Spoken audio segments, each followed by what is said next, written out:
Selamat siang teman-teman semua, dan khususnya yang terhormat Pak Agung. Selamat datang dalam presentasi dan video saya, atau yang saya juga bisa bilang sebagai storytelling dari kasus bisnis yang saya dapatkan. Izinkan saya share screen terlebih dahulu untuk melihat laporan dari saya. Seperti yang kalian bisa lihat, perkenalkan nama saya William Steven Kristianto, kelas LE 10, jurusan Business Creation, pada kampus Universitas Binus Malang. Dan pada hari ini saya akan membahas tentang Rise and Fall atau kasus dari Rise and Fall bisnis yang saya dapatkan. Seperti yang Anda bisa lihat di sini, judul yang saya dapatkan adalah analisis model bisnis produk susu, yaitu adalah alasan kegagalan atau fall dari produk susu. Produk saya merupakan atau kasus yang saya dapatkan bukan merupakan sebuah brand atau sebuah perusahaan, melainkan sebuah produk secara general. Jadi ini mencakup kurang lebih ekonomi makro dan perekonomian secara global yang melaporkan bagaimana kinerja dari produk susu ini di dalam pasar. Untuk kita memulai terlebih dahulu, saya akan menjelaskan masalah dan harapan, yaitu adalah pain and gain. Jenis produk yang kita akan bahas hari ini adalah susu. Lalu industri bisnis yang ditekuni adalah peternakan agrobisnis. Masalah dari produk susu ini adalah banyak konsumen yang beralih pada produk susu lain karena banyaknya pilihan dan substitusi dari produk susu tersebut. Masalah utama yang dihadapi oleh produk susu adalah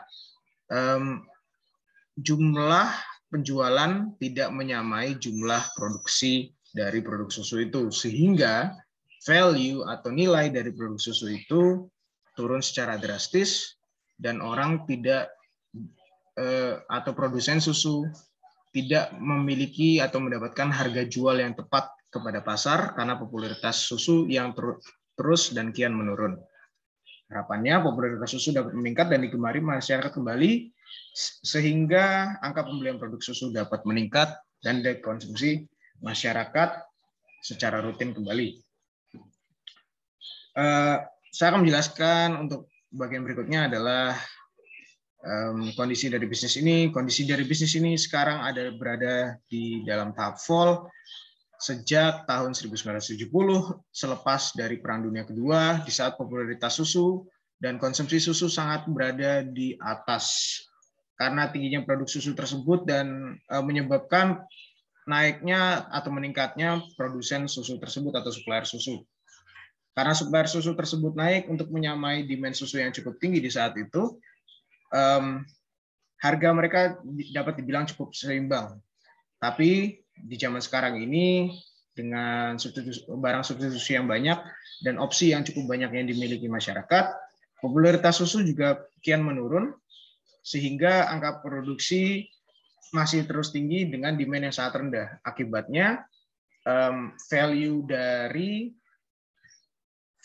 susu tersebut hilang dan harga yang dijual tidak bisa dan justru membangkrutkan produsen susu tersebut.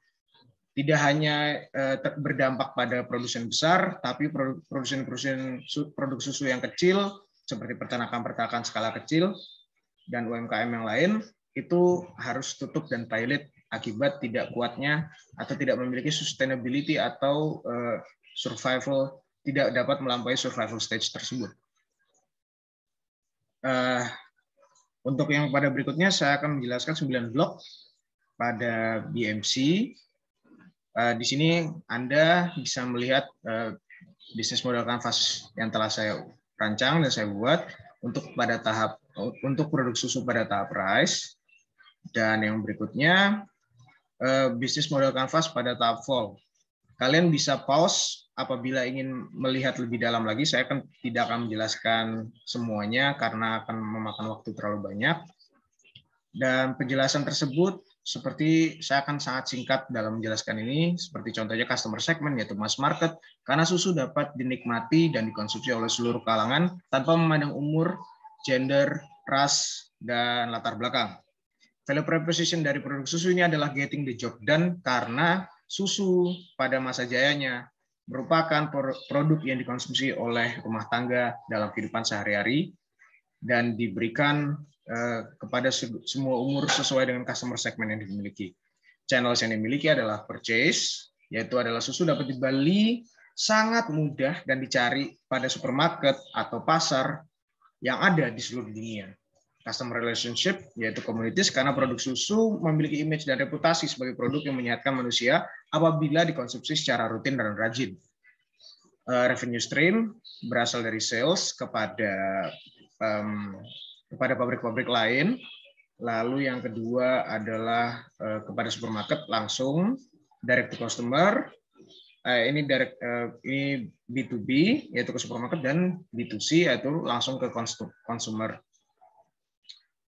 Revenue streams yang didapatkan adalah bentuk sales, key resources adalah human, intellectual, dan physical.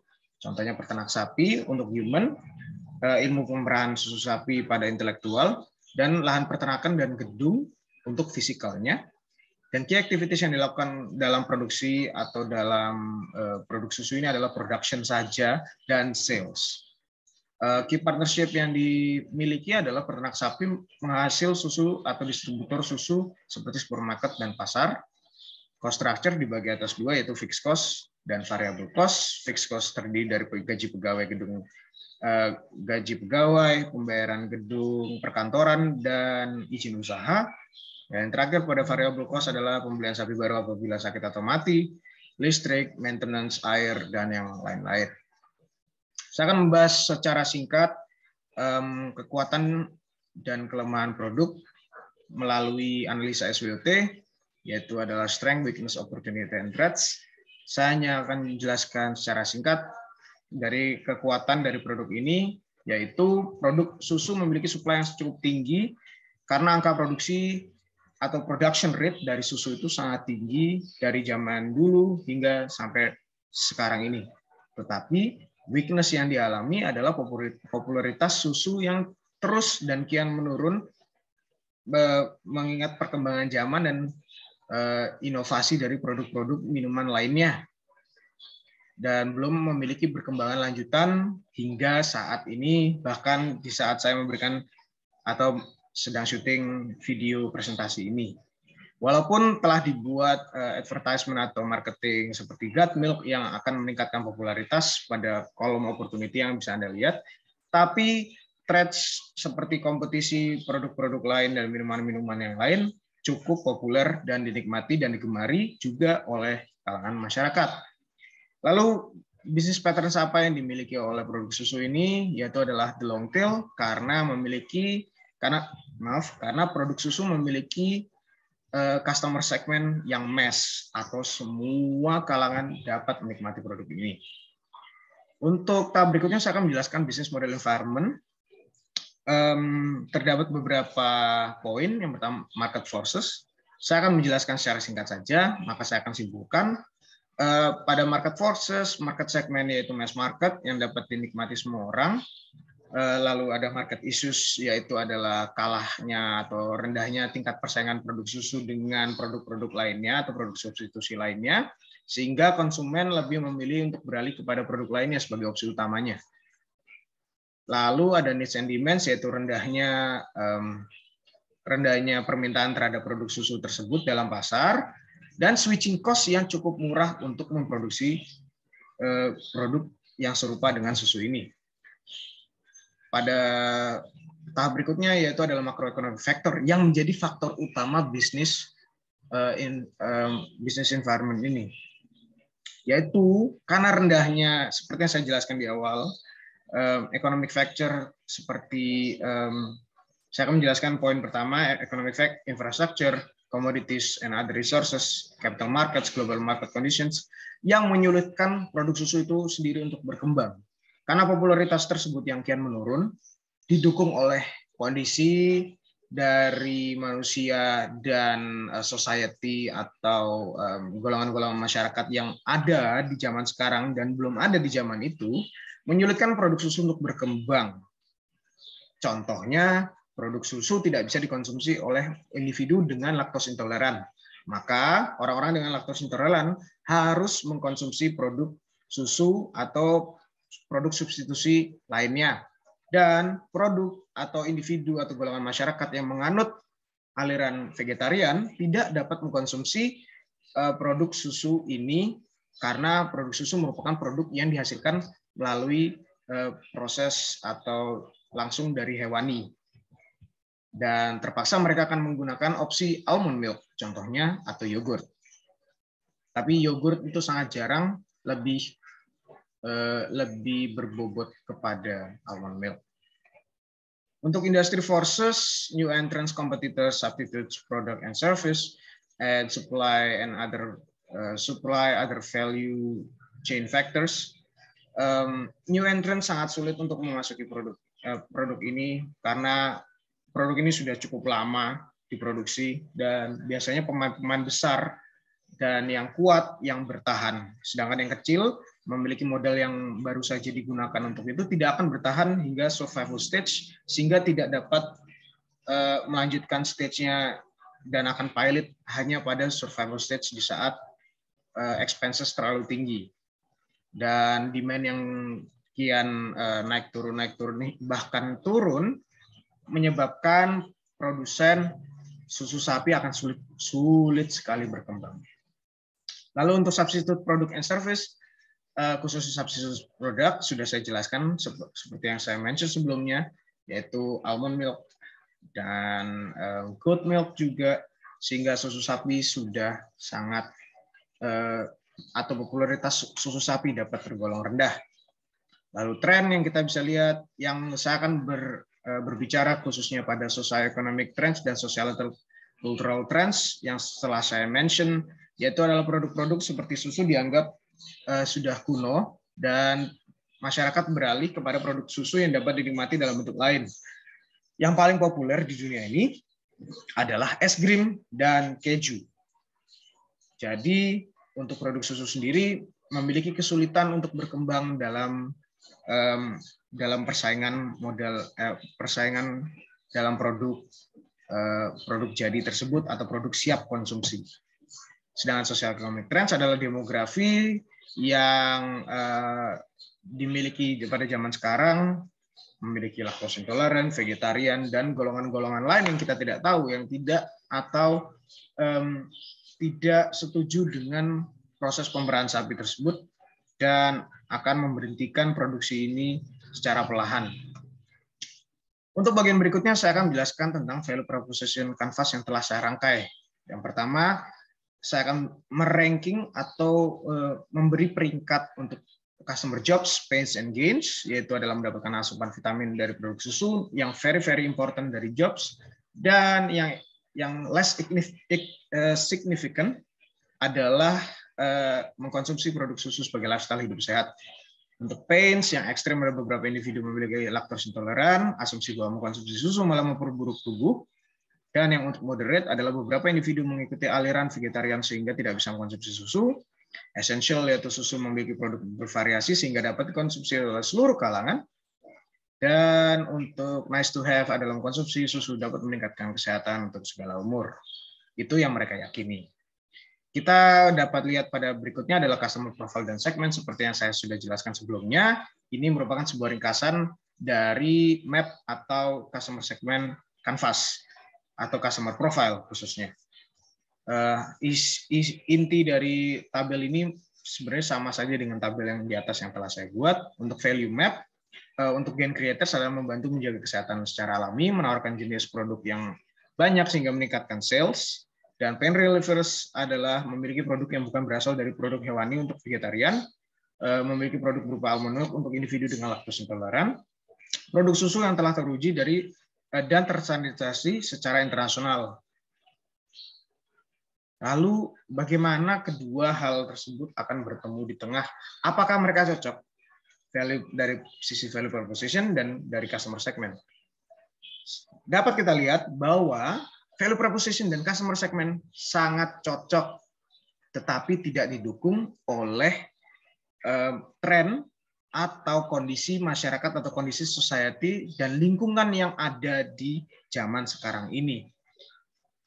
Sehingga dapat kita simpulkan bahwa setelah tahun 1970 dengan sudah terdevelopnya golongan manusia dan society, produk susu tidak dapat kita anggap sebagai produk yang cukup populer. Dan walaupun value proposition sudah cocok dengan customer segment, itu merupakan value proposition dan customer segment yang diberlakukan pada zaman dahulu. Ini akan sangat sulit untuk produk susu agar meraih kejayaan yang sama seperti yang dimiliki zaman dahulu. Lalu hal apakah yang dapat kita lakukan sebagai seorang produsen atau seorang pemerintah yang dapat mengatur permasalahan tersebut? Nah, berikut ini saya akan memberikan 3 solusi yang bisa kita gunakan atau kita terapkan dalam permasalahan ini. Yang pertama, yaitu karena permasalahan ini terletak pada perekonomian makro, skala nasional dan internasional, maka jumlah dari supply atau produsen susu harus diturunkan sehingga menyamai dengan angka demand susu tersebut. Bagaimana kita melakukan itu? Kita bisa melakukan penyuluhan, kita bisa melakukan seperti pembicaraan moral dengan para peternak untuk beralih kepada produk lain yang lebih stabil pasarnya, khususnya kepada peternak skala kecil yang belum lama berada di dalam bidang itu. Mereka juga tidak akan beralih jauh dari industri itu, masih tetap pada industri agrikultural seperti perkebunan, perikanan, dan yang lain-lain. Solusi yang kedua adalah memberikan varian produk yang lebih menarik. Saya, berdasarkan pengalaman saya yang pernah tinggal di luar negeri, dan saya bisa bilang saya tinggal cukup lama, saya tidak bisa melihat varian rasa dari susu yang cukup banyak dibandingkan dengan varian susu yang kita miliki di Indonesia. Contohnya, Ultra Jaya, Indomilk, dan produk susu lainnya yang di Indonesia. Dia memiliki rasa yang menjadi socio-cultural trends yang ada di dalam Indonesia. Contohnya, taro, matcha, karamel. Mereka menawarkan produk-produk itu kepada masyarakat sehingga masyarakat tertarik untuk membeli. Sedangkan di luar negeri, rasa-rasa seperti itu atau rasa ketertarikan masyarakat untuk mencoba produk susu tidak ada. Karena produk susu dianggap seperti itu aja, yang ada varian cuma coklat, strawberry, plain, dan white. Di luar itu tidak ada. Dan solusi terakhir yang bisa saya sampaikan adalah pengolahan produk susu dapat dialokasikan atau dijual menjadi produk setengah jadi untuk menjadi produk pendukung pada produk-produk jadi lainnya atau produk siap konsumsi.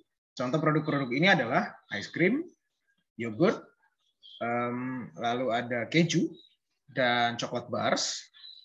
Dan karena mereka untuk memproduksi produk-produk jadi tersebut yang baru saya jelaskan membutuhkan bahan baku susu. Jika produsen-produsen barang jadi tersebut membangun atau menciptakan sebuah ketergantungan terhadap produsen susu tersebut, maka demand dari produk susu tersebut akan lebih stabil dan akan mendongkrak popularitas atau menjaga kestabilan permintaan produk susu di dalam pasar. Jadi lesson learning, dan untuk menyimpulkan video ini, lesson learning yang dapat kita tarik dari kasus ini adalah tidak semua produk yang bersifat pokok atau utama dan biasa dikonsumsi masyarakat secara rutin setiap hari tidak dapat dipastikan untuk memiliki tren yang stabil dan konstan dalam waktu yang sangat lama. Karena popularitasnya bisa-bisa juga akan menurun. Maka daripada itu, jika Anda atau saya memiliki sebuah usaha yang sudah cukup lama berdiri dan tidak melakukan inovasi apa-apa, maka itu akan meningkatkan risiko perusahaan atau produk tersebut untuk punah atau tidak digemari dan kurang popularitasnya di dalam pasar. Jika kita melakukan inovasi, maka there is a better chance for us to grow as a product and as the company itself. Sekian presentasi dari saya. Maaf apabila ada kesalahan yang saya ucapkan, sengaja maupun tidak sengaja. Apabila ada pertanyaan, silakan tulis di kolom komentar dan jika saya aktif, saya akan menjawabnya. Terima kasih. Sekian dari saya.